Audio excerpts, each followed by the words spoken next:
Legendary Bills quarterback and Hall of Famer Jim Kelly is cancer-free, but is battling another health problem.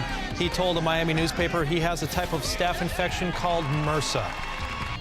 Good evening, I'm Lou Ragoose. It's a setback for Kelly after receiving the good news about his cancer battle nearly 3 months ago.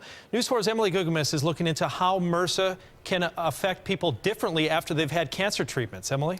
Lou, just when things seem to be looking up for Jim Kelly, he broke the news that he's fighting MRSA, a form of staph infection.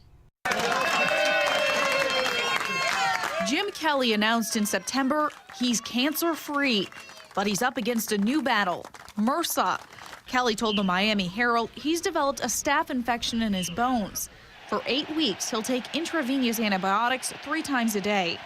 Dr. Bram Siegel, the chief of infectious diseases at Roswell Park, isn't Kelly's doctor, but told us what typically happens in these cases where someone recently had cancer treatment. In those people, you may see much more severe MRSA infections, such as bloodstream pneumonia, and these are things that can be life-threatening. MRSA is a form of staph infection, which is a bacteria that most commonly causes skin and tissue infections.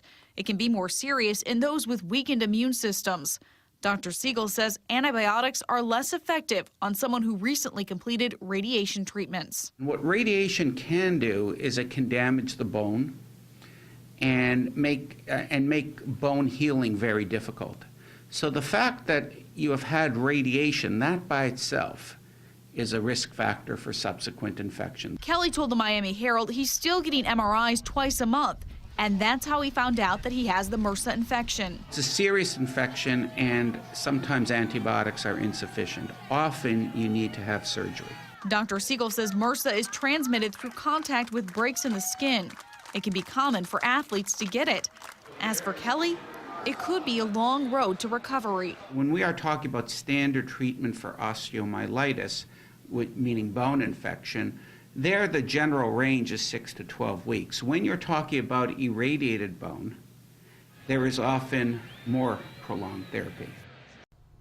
Kelly has another MRI in 2 weeks, and he told the Miami Herald that the pain in his jaw has returned.